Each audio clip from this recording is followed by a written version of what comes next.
उस दिन मानवी कैंटीन में एक महिला को देखकर चौंक गई। चेहरा बहुत ज़्यादा पहचाना लग रहा था। शायद यही हाल उस अजनबी महिला का भी था।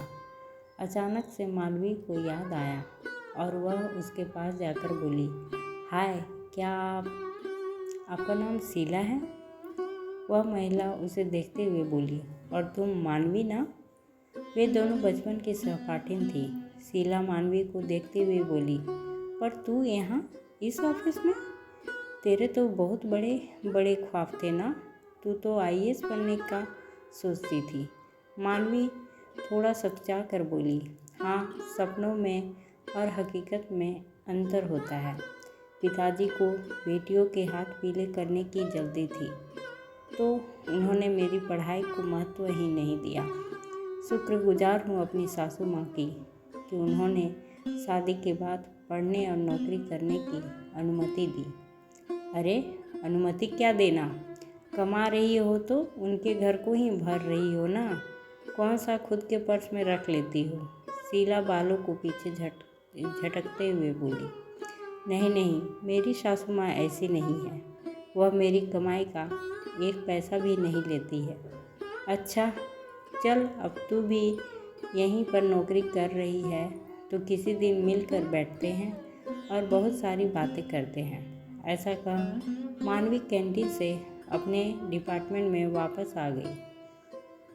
2-3 दिन के बाद एक दिन लंच टाइम में शीला मानवी को ढूंढती हुई उसके डिपार्टमेंट में आई और बोली, चल ना, कैंटीन में जाकर खाना खाते हैं। शीला को देखकर मानवी खुश हो गई। बचपन में भले ही वे दोस्त नहीं थे, पर साथ पढ़ने वालों को देखकर उनसे आने वाली अपने शहर, स्कूल, बचपन की सौंधी खुशबू से अपनेपन का एहसास तो होता ही है। मानवी बोली, मैं तो टिफ़िन लाई हूँ, आजा, तू भी साथ में ही खा ले। टिफ़िन में रखे गर्मा गर्म उत्तपम, चटनी, सांभर को देखकर तो शीला बोल पड़ी, हे भगवान, यह सब बनाने के लिए तुझे कितनी सुबह उठना पड़ा होगा। मुझसे तो यह सब होता ही नहीं है। कितने दिन हो गए हैं ऐसा घर का गर्म नाश्ता किए हुए। मैं तो कुछ बनाती ही नहीं हूँ।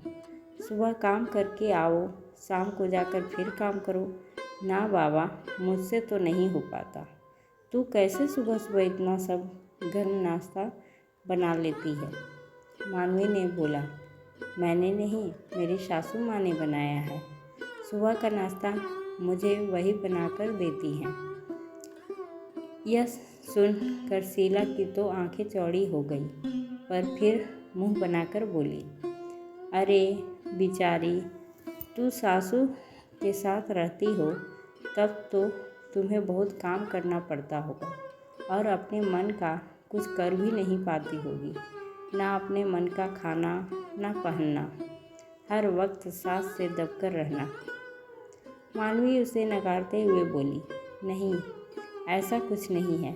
मेरी सासू माँ तो मुझे शाम को भी रसोई में जाने नहीं देती है। कहती है, थक कर आई हो, जाओ पहले थोड़ा समय तन्वी के साथ खेलो, थोड़ा समय मानव के साथ बिताओ। अभी मेरे हाथ पैर चल रहे हैं और तुम्हारी खेलने खाने की उम्र है। काम करने को जिंदगी पड़ी है। सच में मेरी सासू माँ तो बहुत अच्छी है। सच कहूँ तो मम्मी से भी अच्छी। यहाँ तक कि उन्होंने तो शादी में दहेज भी नहीं लिया था।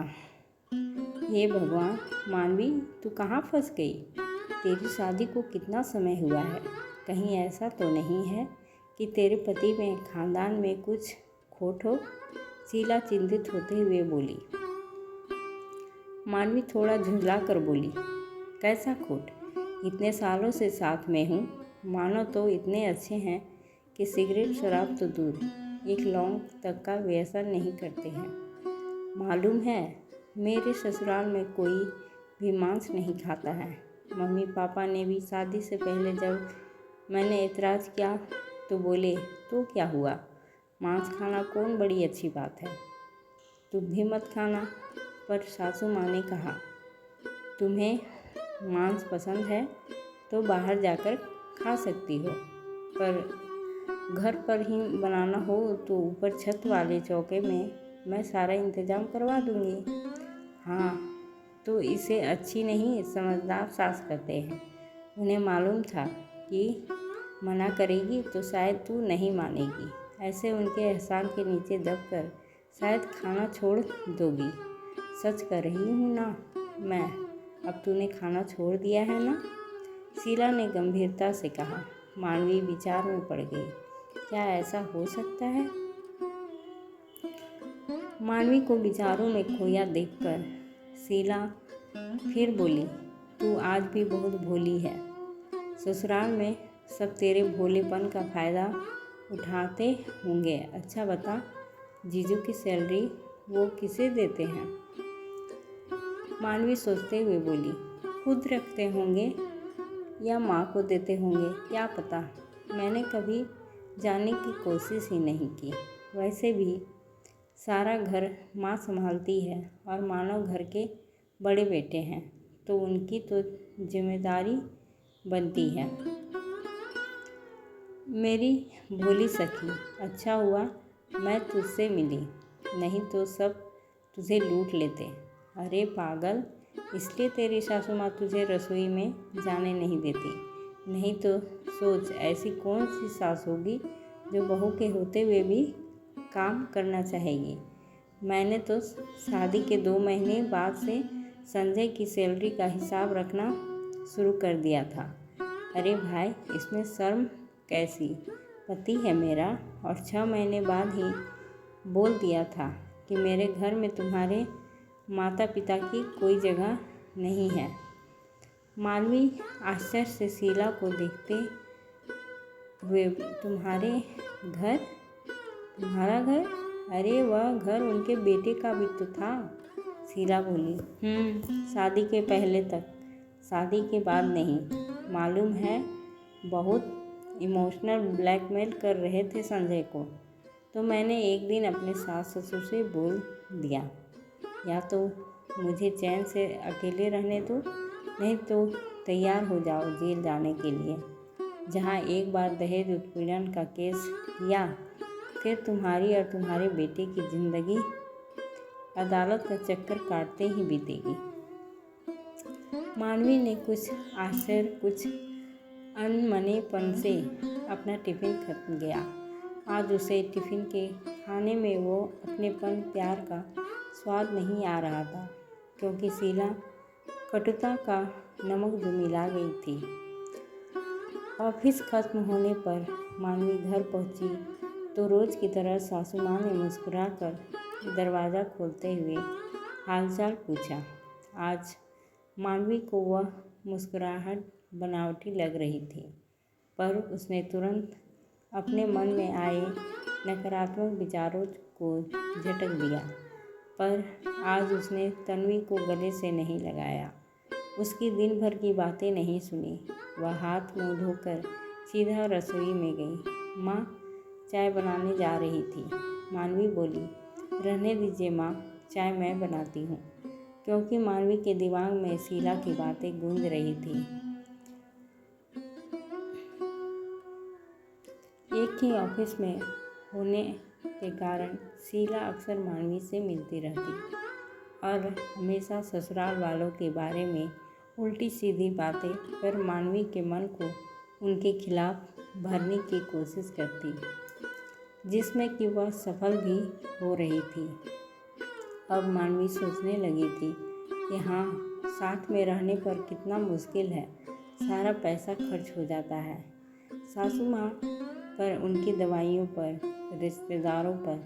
अब जाने अनजाने मानवी की आंखों में एक छोटा सा ख्वाब पलने लगा था, एक छोटे से घर का, जहाँ पर सिर्फ मानवी, मानव और तन्वी होंगे और कोई नहीं। पर प्रकृति को उसका यह सपना मंजूर नहीं था, इसलिए आंखों में घर के सपने के साथ साथ उसकी कोख में भी एक सपना पलने लगा था। शीला की बातों के प्रभाव में आकर मानवी अब बहुत अलग व्यवहार करने लगी थी। वह कई बार दबी जुबान से अलग रहने की बात भी मानव से कर चुकी थी। मानव उसे प्यार से समझाता, पर उसे सबका प्यार दिखावा लगता। सब उसके व्यवहार का परिवर्तन महसूस कर रहे थे, पर सबको लगता कि यह चिड़चिड़ापन उसकी गर्भावस्था के कारण है। एक दिन मानव की माँ मानव से बोली, देख, उसका ऑफिस है, उसे छुट्टी नहीं मिल सकती, नहीं तो मैं उसे मन बदलने के लिए मायके भेज देती। मानव बोला, हाँ माँ, आप ठीक कह रही हैं, वह बहुत चिड़चिड़ी हो गई है। मैं उसके ऑफिस में बात करूँ क्या? नहीं बेटा, यह निर्णय उसको ही लेने दो। अगर वह अभी छुट्टी ले लेगी तो बाद में ऐसा करते हैं, उसके मम्मी पापा या बहन को कुछ दिनों के लिए यहाँ बुला लेते हैं, शायद उसे अच्छा लगे। हाँ माँ, यह भी ठीक रहेगा। मैं अभी मम्मी जी से बात करता हूँ। कुछ दिन बाद मानवी के मम्मी पापा तो नहीं आ पाए, पर छोटी बहन तापसी आ गई। अब दोनों बहनें आपस में गप्पे मारती, कभी कभी सासू माँ भी उनके ठहाकों में सम्मिलित हो जाती। एक दिन तापसी बोली, मानना पड़ेगा दीदी, तुम बहुत भाग्यशाली हो जो इतनी अच्छी सासू माँ मिली है। मानवी मुंह बनाकर बोली, तू भी ना इनके बहकावे में आ गई। कोई अच्छी बच्ची नहीं है, सब नाटक है, बेटे को काबू में करके रखने के लिए। इसलिए तो दहेज नहीं लिया कि वह बहू एहसान तले दबी रहे। इतना कहकर मानवी तो वहाँ से हट गई, पर तापसी सोचने लगी, इतने सालों से सासू माँ की, ससुराल की, जीजू की इतनी तारीफ़ें करने वाली मेरी दीदी को यह क्या हो गया? यह सारी बातें जो उसने कही वह उसकी नहीं लगती है। तापसी ने मन में कुछ सोचा। वह छोटी ज़रूर थी, पर समझदार थी। उसने सोचा, अभी अगर वह मानवी को कुछ समझाने गई तो मानवी उसे भी अपना दुश्मन समझ बैठेगी। पहले पता लगाना पड़ेगा कि मानवी को ससुराल वालों के खिलाफ भड़का कौन रहा है। रात को जब तीनों मतलब मानवी, तापसी और तन्वी सोने जा रहे थे, हाँ भाई, साली साहिबा आई है तो मानव दूसरे कमरे में सोता है। तो तन्वी के कहानी सुनाने की जिद पर तापसी बोली, चलो आज मैं तुम्हें कहानी सुनाती हूँ। फिर मानवी को देखते हुए पूछा, दीदू, क्या आपने तन्वी को वो धान और सत्तू वाली कहानी सुनाई है जो हमें मासी सुनाती थी? मानवी किंचित रोष से बोली, मैंने कोई कहानी नहीं सुनाई, ये तो इसकी दादी ने ही कहानी सुना कर इसकी आदतें खराब कर दी है। तापसी बहुत कुछ कहना चाहती थी, पर चुप रह गई। गर्म तवे पर पानी डालने से फ़ायदा नहीं, पहले आग बुझानी पड़ेगी। वो तन्वी को अपनी तरफ खींचकर बाहों में समेट कर कहानी सुनाने लगी। मालूम है गुड़िया, बहुत समय पहले की बात है। तब ना तो यातायात के साधन थे और ना ही आजकल की तरह दुकानें और होटल। तब लोग पैदल ही यात्रा करते थे, क्योंकि घोड़ा आदि जानवर भी सिर्फ अमीरों के पास होते थे। तो लोग यात्रा पर जाते समय थोड़ा खाना या दूर की यात्रा के लिए सत्तू बांध लेते थे। मासी, सत्तू मुझे अच्छा लगता है, दादी गुड़ में घोलकर देती है, आम के अचार के साथ। तन्वी सत्तू की मिठास में खो गई। हाँ गुड़िया, सत्तू नमक के साथ भी खा सकते हैं और गुड़ के साथ भी, और यह पौष्टिक भी होता है और बनाना भी आसान होता है ना मासी? तापसी ने तन्वी को चूमते हुए कहा, अरे वाह, मेरी गुड़िया तो बहुत समझदार है। हाँ, तो ऐसे ही किसी सफ़र पर दो मुसाफिर एक कुएं पर मिले। एक के पास सत्तू था और एक के पास धान। मासी, धान मतलब जिसको कूटकर चावल निकालते हैं, वह? तन्वी आंखें बड़ी करते हुए बोली। तापसी बोली, हाँ वही मेरी गुड़िया। अब मानवी भी करवट बदल कर उन लोगों की बातों और कहानी का आनंद ले रही थी। भाई, जो भी हो, बचपन की कहानियाँ हर उम्र में मन को गुदगुदा जाती है। तापसी ने कहानी को आगे बढ़ाते हुए बोला, जिस राहगीर के पास धान था, उसने देखा सामने वाले के पास तो सत्तू है। उसने चालाकी करते हुए कहा, सत्तू लपे टट्टू, कब साना कब खाए कब चला, धान बेचारा कूटा खाए चला। ऐसा उसने 4 बार कहा तो जिसके पास सत्तू था वो उसके कहने में आ गया। उसको भी लगा, सत्तू लपे टट्टू, कब साना कब खाए कब चला, धान बेचारा कूटा खाए चला।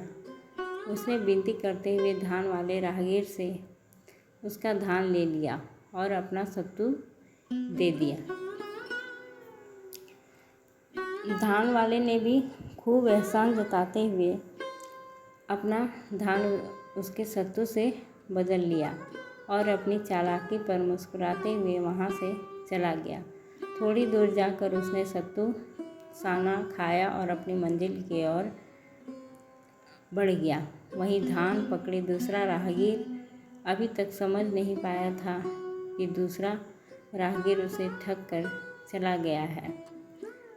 तन्वी बोली, मासी, वह सत्तू वाला राहगीर बिल्कुल बुद्धू था क्या? वह धान को कूट कर कब चावल निकलेगा, कब पकाएगा तो कब खाएगा।